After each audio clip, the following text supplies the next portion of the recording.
Hi, this is Cheryl Richardson, and in honor of the paperback release of The Art of Extreme Self-Care, I wanted to talk to you about another popular chapter in the book, and that's called You're So Sensitive, or You're So Sensitive.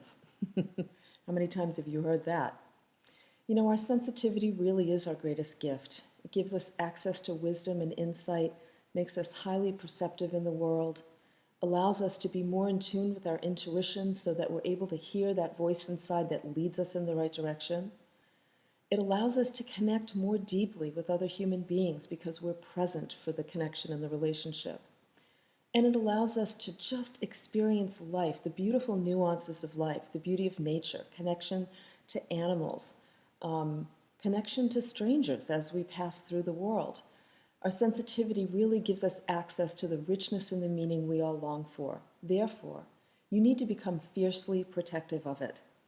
Your sensitivity is going to emerge when you feel safe and loved and comfortable. So I want to just suggest a couple of things you can do to protect your sensitivity.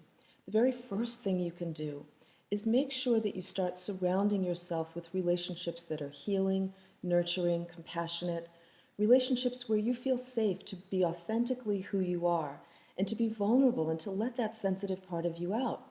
That might mean telling the truth to or setting limits on the people in your life who are always criticizing you, overwhelming you with their negativity, their critique of who you are and what you're doing, or the people who are boundary bashers, who step over the boundaries that you set.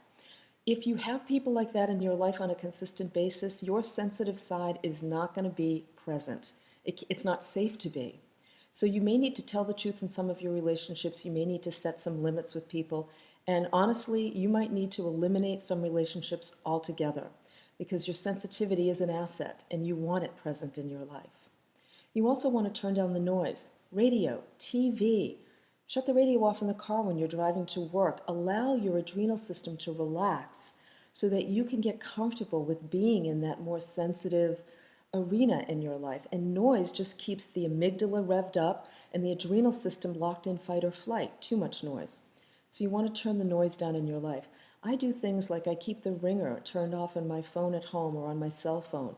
I keep technology really at a distance. I now do things like I respond to email on airplanes because I travel a lot so that when I'm home, it's a peaceful place and I can allow that presence to be there in my life because I'm not always on alert. That's really what we want to do.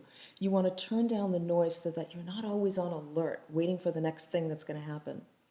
You also want to stop the violence. Stop watching news. Stop reading sensational stories on the web. Stop doing those things that are an assault on your adrenal system because once again that's going to cause you to shut down, numb out, squelch that part of you. If you begin to protect your sensitive side, what will happen is this. The next time someone says to you, "You're so sensitive," you'll look at them with a big smile and you'll say, "Why, thank you very much. You're right, I am, and I love that about myself." Thanks for watching. And I hope you'll pick up a copy of The Art of Extreme Self-Care. I really want you to take good care of yourself and good care of the people you love.